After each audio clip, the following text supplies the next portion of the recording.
الحمد لله رب العالمين والصلاة والسلام على رسوله الكريم أما بعد فأعوذ بالله من الشيطان الرجيم بسم الله الرحمن الرحيم رب اشرح لي صدري ويسر لي أمري واحلل عقدة من لساني يفقه قولي رب يسر ولا تعسر وتمم بالخير آمين يا رب العالمين. السلام علیکم ورحمۃ اللہ وبرکاتہ. الحمدللہ، اللہ کی توفیق، اللہ کی عنایت سے ایک بار پھر ہم اپنی اس کلاس میں شامل ہوئے ہیں جس کا عنوان ہے آسان قرآن، جس میں ہم قرآن کریم کے الفاظ کا لفظ و لفظ ترجمہ کرتے ہیں آسان طریقے سے. ظاہر ہے ان الفاظ کی کچھ تفصیل ہوتی ہے، جو اہم الفاظ ہوتے ہیں ان کو تفصیل سے بیان کرتے ہیں، اس کی تشریح کرتے ہیں، اور ساتھ ہی ساتھ ان آیات کے ضمن میں جو پیغام ہے اس کی تشریح کی کوشش کرتے ہیں، اور اس پیغام سے جو سبق ہے، جو ہمارے لیے عمل کا جو پیغام ہے، اس پہ ہم عمل پیرا ہونے کی کوشش کرتے ہیں. تو یہ ترتیب ہے آسان قرآن کی، اور ہم مطالعہ کر رہے ہیں سورہ البقرہ کا، جیسے کہ ہم نے ابتدائی پیسج پڑھ لیا تھا. دوسرے حصے میں ہے جس میں 22 رکوعات ہے. اس میں جیسا کہ میں نے بتایا تھا کہ اب جو ہے اس کی تقسیم رکوعات سے نہیں ہے، اس میں اب موضوعات سے تقسیم ہے. دو اہم موضوعات اس میں ہمیں ملیں گے، شریعت اور جہاد. جہاد سے مراد وہ جد و جہد جو دین کی خاطر کی گئی، اس سے متعلق جو باتیں ہیں، آیات ہیں، ان کا ذکر ملے گا. اسی طرح شریعت میں عبادات اور معاملات کی ایک تقسیم ہم نے سمجھی تھی. جہاد میں، جد و جہد میں قتال یعنی کہ اللہ کی راہ میں جنگ کرنا، اور انفاق یعنی کہ اللہ کی راہ میں خرچ کرنا. یہ موضوعات ہمیں ملیں گے، اور ان کی کوئی خاص ترتیب بھی نہیں ہے، ملے جلے ملیں گے، کبھی ایک موضوع تو کبھی دوسرا موضوع. یاد ہوگا پچھلی آیات میں ہم نے 182 تا 177 تا 182 میں ہم نے مطالعہ کیا تھا. تو دو چیزوں سے متعلق ہم نے پڑھا تھا جو کتبہ سے سٹارٹ ہوئے ہیں. کتبہ علیکم القصاص، پھر کتبہ اذا حضر احدکم الموت، جب موت کا وقت آ جائے، جو خیر یعنی کہ جو مال چھوڑا ہے، وصیت کے حوالے سے اللہ تعالیٰ نے جو قانون، ابتدائی قانون یہاں پہ بتایا ہے سورہ البقرہ میں، یہ شریعت میں معاملات سے تعلق رکھتے تھے. آج کا جو موضوع ہوگا، آج جن آیات کا مطالعہ کر رہے ہیں، وہ عبادات سے متعلق ہے. عبادت میں بھی خاص عبادت یعنی کہ روزے یا رمضان سے متعلق آیات ہے، اس کا مطالعہ کریں گے. رکوع، مکمل رکوع نہیں ہے آج دو آیت، تین آیتیں ہم لیں گے، 183 تا 185، اس کا مطالعہ کریں گے. بڑی اہم آیات ہیں، ان کی ذرا تفصیل ہوگی، تشریح ہوگی، خاص طور پہ لفظ صوم پہ ہم بات کریں گے، تو اس لیے میں نے زیادہ آیات نہیں لی تاکہ ہم اس پہ ڈسکس بھی کر سکیں. لفظ لفظ ترجمہ کرتے ہیں جیسے کہ ہمارا طریقہ کار ہے. اعوذ باللہ من الشیطان الرجیم، بسم اللہ الرحمن الرحیم. یا ایہا الذین، یہ ہم بارہا پڑھتے آئے ہیں. یا اور ایہا دونوں کے معنی اے ہی ہوتے ہیں. جب اکٹھے آ جائیں تو اس کا مطلب ہے کوئی خاص طرح سے، کوئی خاص بات پر خطاب کیا جا رہا ہے، خاص طور پر خطاب کیا جا رہا ہے. الذین، وہ لوگ جو، اس کا اصل ترجمہ ہے وہ جو کہ لوگوں سے مخاطب ہیں، تو وہ لوگ جو آمنو، واو الف جمع کے لیے سب سے ترجمہ، آمنو ایمان لائے وہ سب، یعنی کہ اے وہ لوگوں جو ایمان لائے ہو. کتبہ، اس کی بھی ہم نے تفصیل پڑھ لی تھی. کتاب اسی سے نکلتا ہے، اصل میں اس کے معنی ہوتے ہیں قانون. اور کتاب وہ چیز ہوتی ہے جس کو لکھ دیا جائے، جو بدل نہ سکے، لکھی ہوئی چیز جو لکھ دی گئی، اسی لیے اس کے معنی قانون بنا دیا گیا یا فرض کیے گئے. اب اردو میں فرض سے مراد یہ ہوتا ہے کہ کوئی قانون بنا دیا گیا. تو یہ بھی ایک قانون ہے اللہ کا، یہ بھی اللہ تعالیٰ نے بتا دیا کہ تم لوگوں پہ اب ایک اور چیز فرض کر دی جا رہی ہے، وہ ہے علیکم السیام. اللہ کے معنی ہوتے ہیں پر، کم کے معنی تم سب، علیکم تم سب پر، السیام، سیام کے معنی ہوتے ہیں، یہاں ترجمہ ہے روزے، لیکن اس کے دو معنی نکل سکتے ہیں. تھوڑا سا ہم سیام کا پس منظر، سوم کا پس منظر بھی جانیں گے، پہلے اس لفظ کی تشریح کر لیتے ہیں. السیام، سواد واو میم اس کا مادہ ہے، روٹ ورڈز ہیں.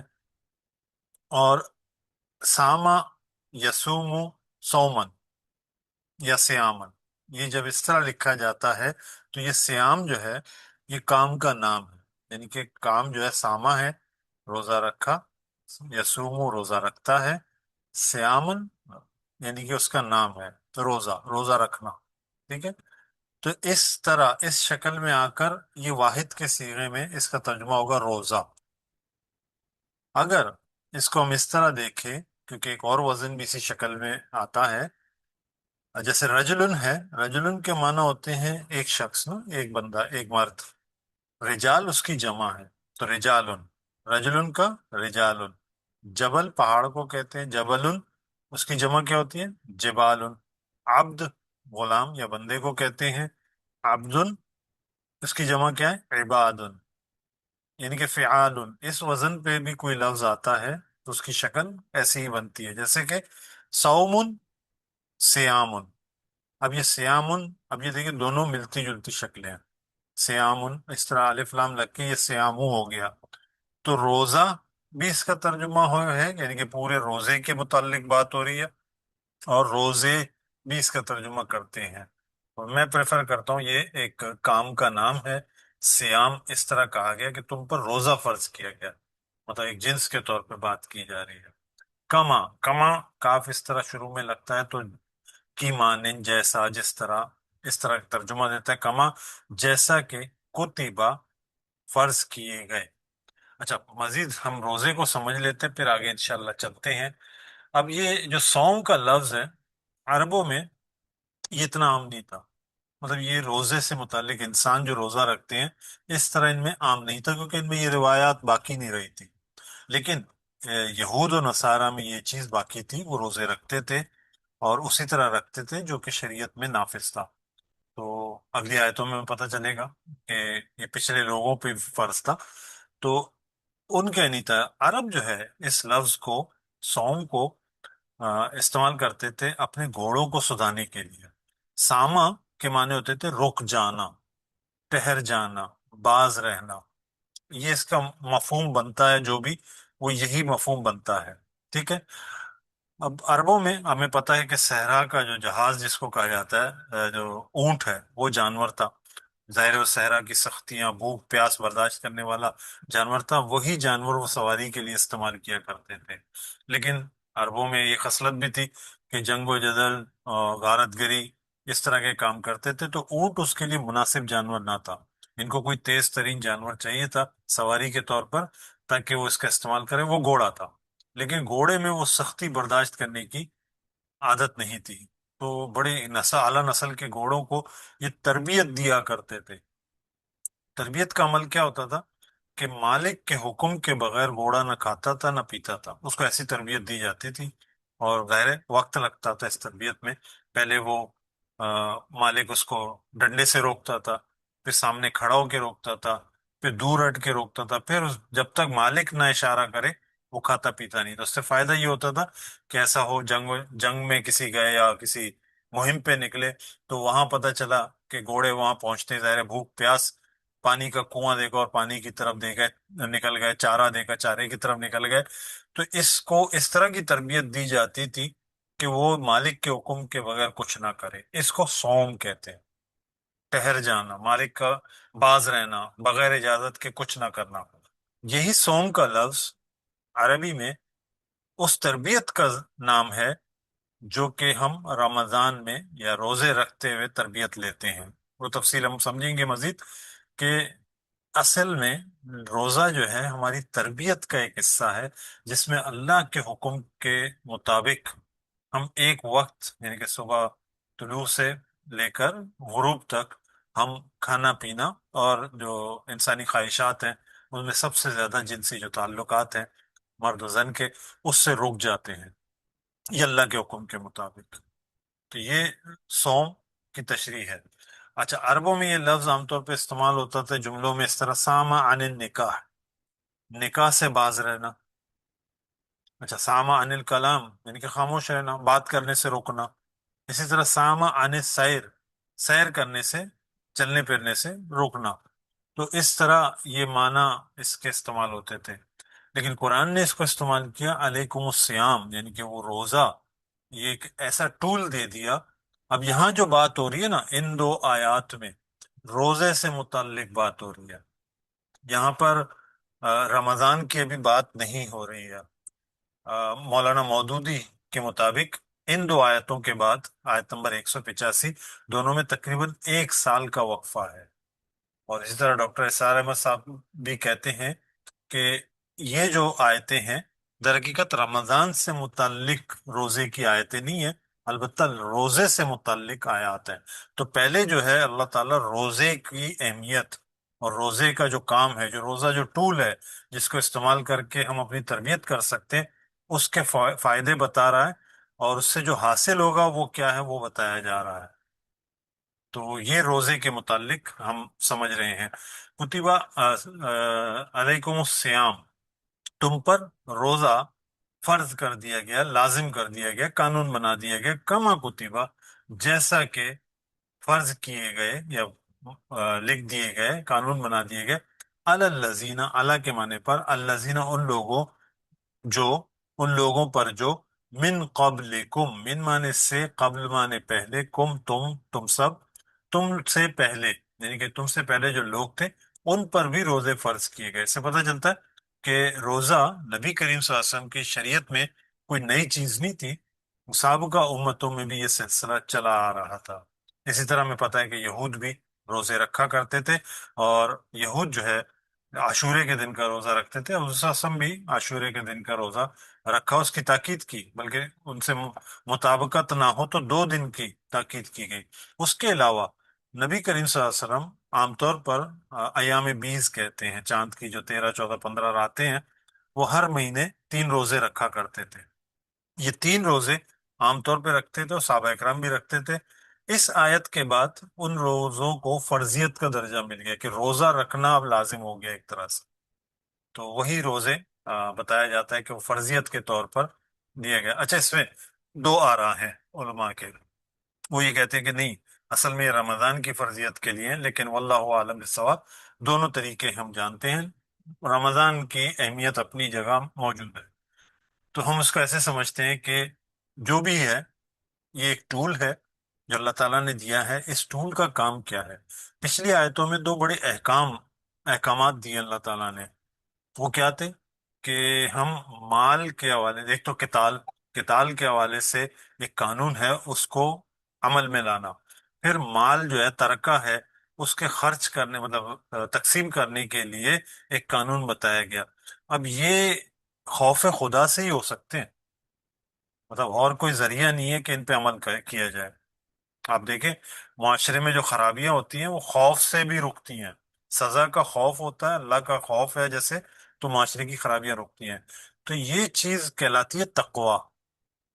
اور تقوی اللہ تعالیٰ نے زبانی کلامی نہیں بتایا کہ تقوی حاصل کرو، تقوی متقی بن جاؤ، بلکہ اس کا عملی طریقہ بھی بتا دیا۔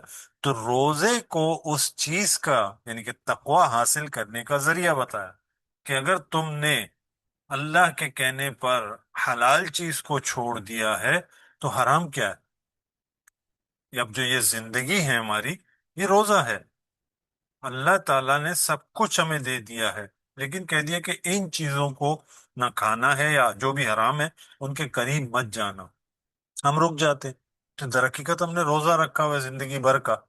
جنت میں یہ سب چیزیں جائز ہو جائیں گی ہمارے لیے، وہاں اللہ کا حکم اٹھ جائے گا۔ تو یہ اسی طرح جو تقوی پیدا کرنے کا جو ٹول ہے وہ روزہ ہے۔ اور آپ صلی اللہ علیہ وسلم نے بارہا روایات میں، احادیث میں یہ بات ملتی ہے کہ کسی کا نکاح نہیں ہو رہا تو اس کو بھی کہا گیا کہ تم روزے رکھ لو، یعنی کہ وہ برداشت کی طاقت آ جائے گی، رکنے کی طاقت آ جائے گی۔ تو وہ روزہ جو ہے عام طور پر اسی ٹول کے لیے استعمال ہے۔ اور ہمارے روزہ کیا ہے؟ ہم روزے کا جو مفہوم دیتے ہیں وہ کچھ اور ہی ہے، انشاءاللہ وہ اگلی آیت میں سمجھیں گے۔ تو کیا ہے یہ؟ لعلکم تتقون، تاکہ تم سب بچ بچ کے زندگی گزارنے کا طریقہ سیکھ لو۔ یہ تھوڑا سا میں نے کھول دیا اس لفظ کو، تتقون، واؤ جمع کے لیے سب، لعل کے معنی تاکہ، کم تم سب، یہ تا کا بھی معنی تم سے ہی ہوتا ہے، تو اکٹھے ترجمہ کیا گیا۔ پھر اللہ تعالیٰ بتا رہے ایام معدودات، ایام دن کی جمع ہے، یوم کی، ایام یعنی کہ چند دن ہے، معدودات، یہاں یہ وہ لفظ ہے معدودات، عربی میں دو قسم کے جمع ہوتے ہیں. ایک جمع وہ ہوتا ہے جو کہ جمع قلہ کہلاتا ہے، مطلب وہ 3 سے لے کر 9 تک ہو سکتا ہے، ڈبل فگر میں نہیں جاتا. اس کو جمع قلہ کہتے ہیں. اچھا یہ ایک عام تصور ہے، لیکن کسی بھی چیز کا محدود جمع اس کو جمع قلہ کہتا ہے. یہ جمع کثیر بھی آتا ہے، وہ ایک ہوتا ہے زیادہ جمع، بڑا جمع. جیسے کہ ہم بہت سارے الفاظ میں جیسے نبی کہتے ہیں، نبی کا جمع بنتا ہے نبیوں یا نبیین، یہ ترجمہ بنتا ہے، جمع بنتا ہے. لیکن انبیاء بھی بنتا ہے. تو یہ جو نبیوں ہے یا نبیین ہے، یہ جو لفظ ہے یہ جمع قلہ ہے. اور انبیاء جمع سمجھ لے بڑا جمع ہے. میں اصطلاحات میں نہیں پسانا چاہوں گا. بڑا جمع چھوٹا جمع یوں سمجھ لیں. اسی طرح ہم کہتے ہیں کفر، صحیح، کفر کافر ہم کہتے ہیں. اور اس کی ایک جمع ہوتا ہے الکافرون، کافرون کہتے ہیں اس کی ایک جمع. یہ چھوٹی جمع ہے. بڑا جمع کیا ہوگا؟ کفار. تو یہ اس طرح لفظ جب ٹوٹتا ہے اس کو جمع کسرہ کہتے ہیں نا. یہ ٹوٹتا ہے تو اس کو جمع کسرہ کہتے ہیں، بڑا جمع. اور جب لفظ اپنی اصل شکل میں رہتا ہے اور آخر میں کچھ اضافہ ہوتا ہے، جیسے کہ واو نون لگ جاتا ہے یا نون لگ جاتا ہے، الف تا لگ جاتا ہے، تو اس کو جمع قلہ کہتے ہیں، چھوٹا جمع. معدودات میں بھی یہی ہے، گنتی کے چند دن. تو اہل لغت کہتے ہیں کہ اس سے مراد 3 سے 9 ہی ہو سکتے ہیں. ٹھیک ہے. تو ایام معدودہ گنتی کے چند دن ہیں. اب اسی سے مراد وہ لیتے ہیں کہ حضور صلی اللہ علیہ وسلم جو 3 روزے رکھا کرتے تھے وہ فرضیت کا درجہ تھا. اب چونکہ بہت سارے احکامات کا ہمیں پتہ ہے، جیسے کہ شراب کا حکم ہے، ہمیں یکمشت اللہ تعالیٰ نے اس پہ لازم نہیں کیا، جبکہ وہ عادت تھی لوگوں کو شراب پینے کی. پہلے اس کے آہستہ آہستہ بتایا کہ اس میں اچھائیاں کم ہیں، برائیاں زیادہ ہیں. پھر بتایا کہ تمہارے لیے ٹھیک نہیں ہے. پھر بتایا کہ یہ رجس من عمل شیطان، یہ شیطان کے عمل میں سے ہے، رجس ہے. تو پھر چھوڑ دیا گیا. آخری جو حکم آیا وہ حتمی حکم آیا، وہ اس طرح مطلب ترتیب وار تدریجن اس کا حکم ملا. اسی طرح روزہ رکھنا بھی کوئی آسان کام نہ تھا ایک ماہ کے لیے. تو ابتدائی طور پر یہ تربیت دی گئی کہ آہستہ آہستہ پریکٹس میں آ جاؤ، مہینے کے 3 3. تو آگے چل کے اس کو 1 سال بعد فرض کر کے تبدیل کر کے اللہ تعالیٰ نے جو حکم دیا اس پہ ہم رمضان کے روزے کہتے ہیں. ایام معدودات. فمن پس جو، فا کے معنی پس یا پھر من جو، کانا. اب یہ روزہ رکھنے کے کچھ شرائط بتائے جا رہے ہیں. کانا ہو، من کم، من معنی سے، کم تم میں سے، مریضن مریض، بیمار مریض، او یا اعلی، اعلی معنی پر، سفر، سفرن یعنی کہ سفر پر. اچھا سفر پر ترجمہ اردو میں مناسب نہیں ہوتا، سفر میں. عربی میں اپنی اصطلاحات ہیں، اپنے ترتیب ہے، ترکیب ہے. تو اس ترکیب کے اعتبار سے اعلیٰ سفرن کہا جاتا ہے، جبکہ اردو میں ہم کہیں گے سفر میں ہو. فعدت. اب عدت کے معنی ہوتے ہیں گنتی، تعداد. وہ گنتی پوری کرے، یہ بھی عدت سے ہی نکلا ہے، تعداد. تو وہ گنتی کرے یعنی کہ گنتی پوری کرے. من ایامن اخر، من مانے سے، ایام مانے دنوں، اخر دوسرے، دوسرے دنوں سے اس کی گنتی پوری کر لے. مطلب وہ دن نکل گیا، بعد میں روزہ رکھ کے اس کو پورا کر لے. یہ ایک رعایت دے دی کہ وہ وجہ کیا تھی کہ سفر میں ہو یا مریض ہو تو ان کو اجازت ہے کہ دوسرے دنوں میں وہ گنتی پوری کر لیں.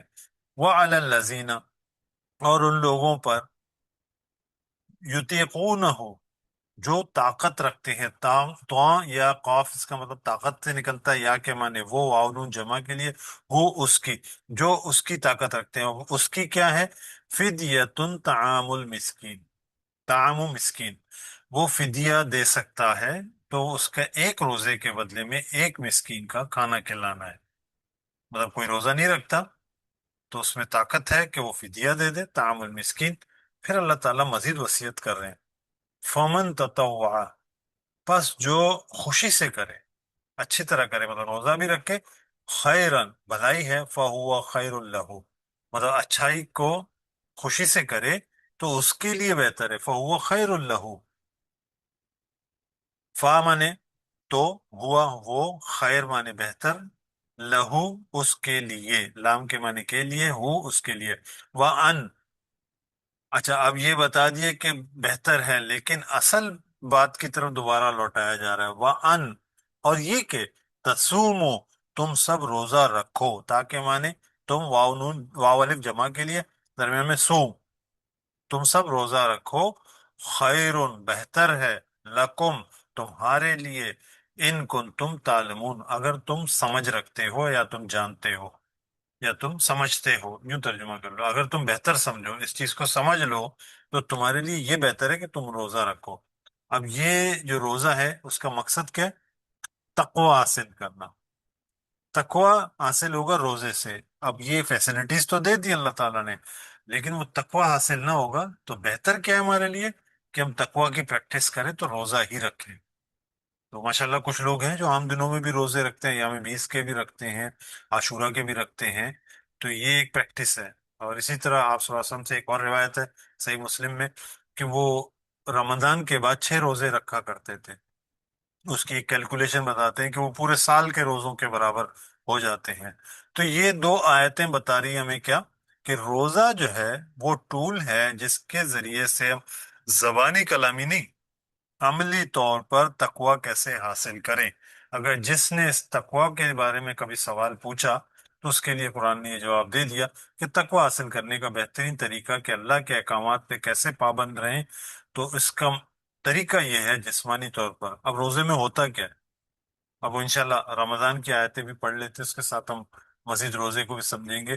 اگلی آیت میں اللہ تعالیٰ فرما رہے ہیں، اچھا اب شہر و رمضان، یہ آسان ترجمہ ہے، کیا کہیں گے؟ رمضان کا مہینہ، شہر کہتے ہیں مہینے کو، رمضان کہتے ہیں رمضان کو۔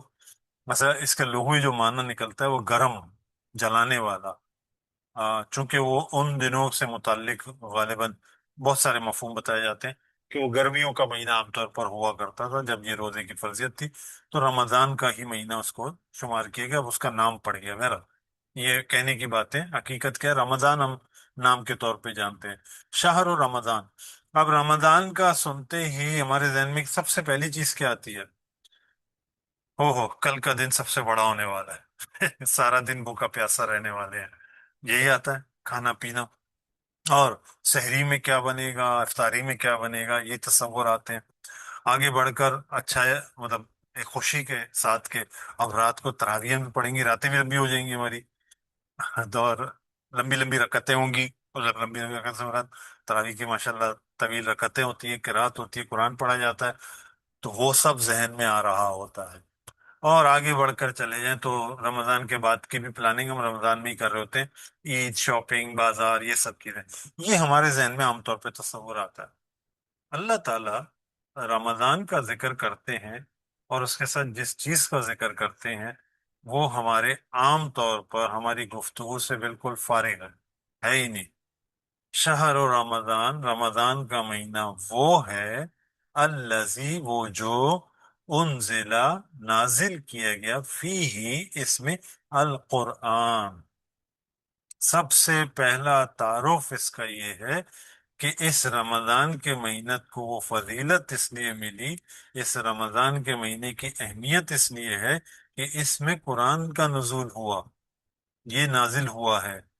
اب وہ قرآن کیا ہے اس کی تفصیل آ رہی ہے، بہرحال ہم بہت بارہا پڑھ چکے ہیں، یہاں پہ ایک مختصر انداز میں اس کا جامع طور پر ایک تعارف کیا جا رہا ہے، ہدن، ہدایت ہے قرآن، للناس، لوگوں کے لیے، یہ نہیں کہا کہ مسلمانوں کے لیے، لوگوں کے لیے ہدایت ہے، وہ بینات، اور روشن دلائل ہیں، بین، بیان مطلب واضح، واضح دلائل ہیں، من الہدا، ہدایات سے، یعنی کہ جو ہدایات ہیں اس کی بالکل واضح ہیں، والفرقان، اور اس کا جو انداز ہے وہ حق اور باطل کے درمیان فرق کو واضح کرتا ہے، یعنی کہ اگر کوئی بات حق ہے یا اس میں کوئی آپ کو شک ہے کہ یہ حق ہے یا نہیں ہے، تو قرآن پہ پرکھ لو، قرآن بتا دے گا کہ یہ حق ہے یا نہیں ہے۔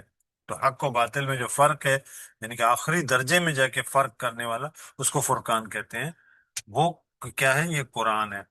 فمن شہدہ، اب یہ قرآن کا تعارف دینے کے بعد، وہ تصور دینے کے بعد کہ رمضان جب آئے تو پہلے سوچ لو کہ یہ در حقیقت قرآن کا مہینہ ہے، پس اگر تم، اب یہ بتایا جا رہا ہے، پس جو کوئی، فمن شہیدہ موجود ہو اس میں، مطلب ظاہر ہے رمضان کو پالے، من کم تم میں سے کوئی، من کے معنی سے، کم تم، یعنی کہ تم میں سے کوئی، الشہر اس مہینے میں، یا اس مہینے کو، فل یسم ہو، فا کے معنی تو، لام یہاں پر ترجمہ آتا ہے اس کا چاہیے، یا کے معنی وہ، سم روزہ رکھے، ہو اس کے، تو چاہیے کہ روزہ رکھے اس کے، یعنی کہ اس مہینے، پورے مہینے کے روزے رکھے۔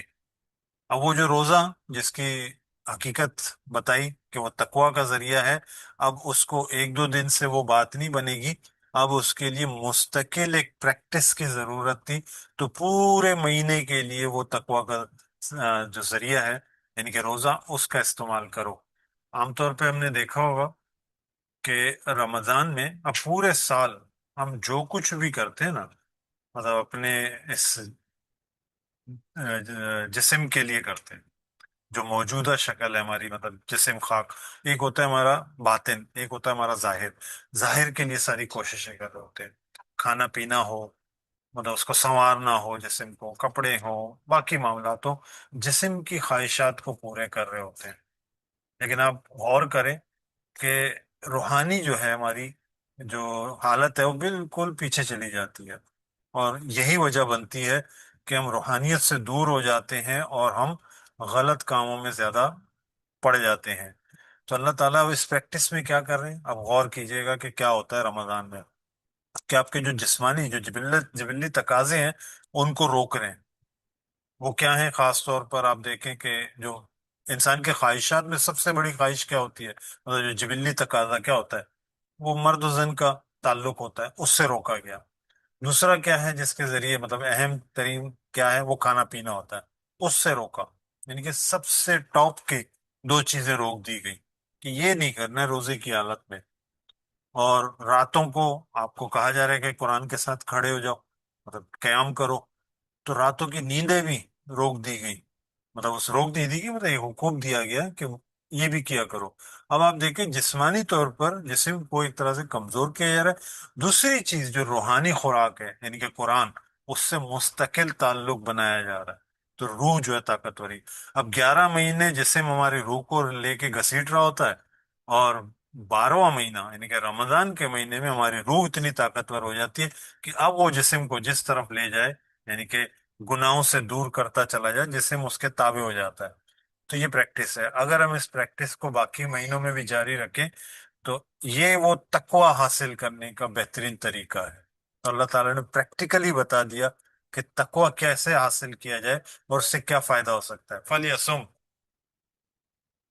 ومن کانا، اور جو ومن، اور جو کانا، اب یہ اس کے بارے میں شرائط، پچھلی آیت میں بھی کچھ شرائط پڑھے تھے نا، اب اس میں سے ایک شرط، مطلب دو کنڈیشنز بتائی تھی، ایک تو مریض و سفر میں، اور دوسرا یہ تھا کہ اگر فدیہ دے دیا جائے تو اجازت ہے، فدیہ دے سکتا ہے۔ اب اس میں کیا ہے، اومن کانا، اور جو کانا ہو، مریضن بیمار، او یا علی سفرن سفر میں، فعدتن تو گنتی پوری کرے، من ایام اخر، یہ وہی ہے، دوسرے دنوں میں گنتی پوری کر لے۔ رمضان میں بھی اگر کوئی شخص مریض ہو، کچھ دنوں کے لیے ہو یا پورے مہینے کے لیے ہو، وقتی طور پہ مریض ہو، یا وہ حالت سفر میں ہو کچھ دنوں کے لیے، تو یہ جو تعداد جتنے روزے رہ گئے اس کو رمضان کے بعد وہ پورا کر سکتا ہے۔ اچھا، یہ سہولت کیوں دی گئی؟ اچھا، دوسری کنڈیشن ختم ہو گئی، اب فدیے والا معاملہ رمضان میں نہیں ہے۔ اب یہ سہولت کیوں دی گئی؟ یریدو، ارادہ کرنا جیسے ہم کہتے ہیں نا اردو میں، یہ وہی ہے، وہ چاہتا ہے۔ اب وہ کون ہے؟ اللہ، اللہ، لفظ اللہ موجود ہے، تو یرید اللہ، تو وہ اللہ چاہتا ہے، بیکم تمہارے لیے، الاسرا، الاسرا، یسر کہتے ہیں آسانی کو، اللہ تمہارے لیے آسانی چاہتا ہے، ولا یریدو، اور نہیں وہ چاہتا، بیکم تمہارے لیے یا تمہارے ساتھ، العسر سختی، وہ سختی نہیں چاہتا، آسانی چاہتا ہے، اس لیے رعایت دے رہا ہے۔ اور یہ رعایت کیوں دی گئی؟ وَلِتُكْمِلُوا، اور تاکہ تم، لی کے معنی کیا ہوتے ہیں؟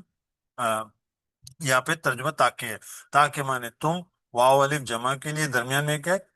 مکمل، ہم کہتے ہیں نا، یہ وہی لفظ ہے، کمل اصل میں نا کامل اسی سے نکلا ہے، مکمل کرو یا پورا کر لو العدہ، جو تعداد ہے اس تعداد کو پورا کر لو، یعنی کہ 30 کا مہینہ تو 30 کی تعداد پورا کر لو۔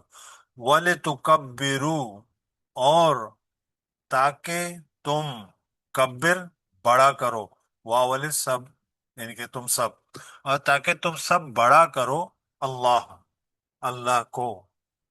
اب یہاں پہ عام طور پر ترجمہ کیا جاتا ہے تاکہ تم سب اللہ کی بڑائی بیان کرو، یہ وہ لفظی عمل ہے جو ہم کرتے ہیں، کرنا بھی چاہیے، لیکن آیت یہ کہہ رہی ہے کہ تاکہ تم اللہ کو بڑا کرو۔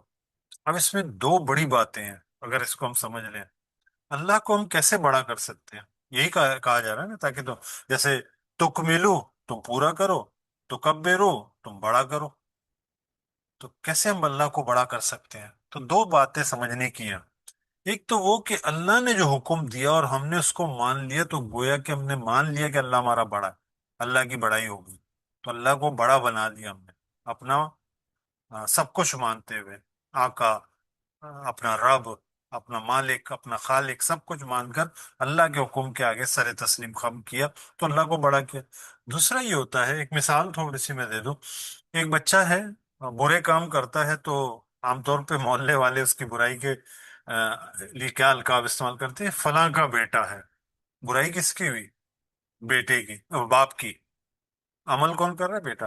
اگر وہی بچہ اچھے کام کرتا ہے، ماشاءاللہ فلانے صاحب کا بیٹا ہے، تو اس کی تعریف بھی کس کی ہوئی؟ والد کی۔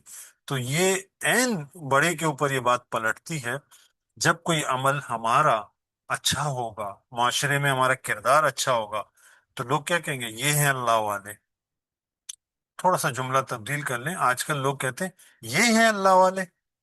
یہ بہت بڑا فرق ہے، اگر اس کو سمجھ لیں، یہ جو تمہیں ساری سہولتیں دی جا رہی ہے، تم اللہ کو بڑا کرو، معاشرے میں دکھاؤ کہ اللہ تمہارا بڑا ہے۔ اور یہ وجہ کیا ہے کہ اللہ کو ہم بڑا کیوں کریں؟ اعلیٰ، اس بات پر، ماں، جو ہداکم، ہدایت دی اس نے تم کو۔ اچھا، ہدا کے دو معنی یہاں پر بھی نکل سکتے ہیں۔ ہدیہ جانتے ہیں نا، ہم ایک لفظ اردو میں ہدیہ، تحفہ، اس نے تحفہ دیا ہے تمہیں قرآن، اس مہینے میں جو تحفہ ملا ہے وہ قرآن کا ملا ہے، اس ہدایت کو، یعنی کہ ہدایت اور ہدیہ دونوں، اس بات پر اس کی بڑائی، اس کو بڑا بناؤ، اور اس سے کیا ہوگا؟ وَلَعَلَّكُمْ تَشْكُرُونَ، تم میں وہ شکر گزاری کا جذبہ پیدا ہو جائے گا، تاکہ تم سب شکر گزار بن جاؤ، تاکہ تم سب شکر ادا کرو۔ یہ ترجمہ اس کا بنتا ہے۔ الحمدللہ، یہاں پر ہمارا لفظ بہ لفظ ترجمہ ختم ہوا۔ اب ذرا تیزی سے ہم رواں ترجمے کی طرف چلتے ہیں۔ ایمان والو، تم پر روزہ فرض کیا گیا ہے جس طرح تم سے پہلوں پر فرض کیا گیا تھا، تاکہ تم اللہ سے ڈرنے والے بن جاؤ۔ یہ گنتی کے چند دن ہے، اس پر بھی جو تم میں سے بیمار ہو یا سفر میں ہو، تو وہ دوسرے دنوں میں یہ گنتی پوری کر لے، اور جو اس کی طاقت رکھتے ہو کہ ایک مسکین کو کھانا کھلا دے، تو ان پر ہر روزے کا بدلہ ایک مسکین کا کھانا کھلانا ہے۔ پھر جو شوق سے کوئی نیکی کرے تو یہ اس کے لیے بہتر ہے، اور روزہ رکھ لو تو یہ تمہارے لیے اور بھی اچھا ہے، اور اگر تم سمجھ رکھتے ہو۔ رمضان کا مہینہ رمضان کا مہینہ ہے جس میں قرآن نازل کیا گیا، لوگوں کے لیے سراسر ہدایت بنا کر، اور نہایت واضح دلیلوں کی صورت میں، جو اپنی نوعیت کے لحاظ سے رہنما بھی ہیں اور حق و باطل کا فیصلہ بھی۔ سو تم میں سے جو شخص اس مہینے میں موجود ہو، اسے چاہیے کہ اس کے روزے رکھے، اور جو بیمار ہو، سفر میں ہو، تو وہ دوسرے دنوں میں یہ گنتی پوری کر لے۔ یہ رخصت اس لیے دی گئی ہے کہ اللہ تمہارے لیے آسانی چاہتا ہے، وہ تمہارے لیے سختی نہیں چاہتا۔ اور فدیے کی اجازت اس لیے کہ ختم کر دی گئی ہے کہ تم روزوں کی تعداد پوری کرو، اور جو خیر و برکت اس میں چھپی ہوئی ہے اس سے محروم نہ رہو۔ اور اس مقصد کے لیے رمضان کا مہینہ اس لیے خاص کیا گیا ہے کہ قرآن کی صورت میں اللہ نے جو ہدایت تمہیں بخشی ہے اس پر اس کی بڑائی کرو، اور اس لیے کہ تم اس کے شکر گزار بنو۔ الحمدللہ، یہاں ہمارے سبق کا اختتام ہوا۔ اللہ کے فضل و کرم سے بڑی اہم آیات ہیں، جس پہ یقیناً کچھ سوالات بھی ہوں گے، تو حاضر ہوں۔ اللہ تعالی ہمارے ان پیغامات کو جو اللہ تعالیٰ کے ان کو سمجھنے والا بنائے اور اس پر عمل کرنے والا بنائے۔ سبحانک اللہم وبحمدک نشہد ان لا الہ الا انت نستغفرک ونتوب الیک۔ جزاکم اللہ خیرا۔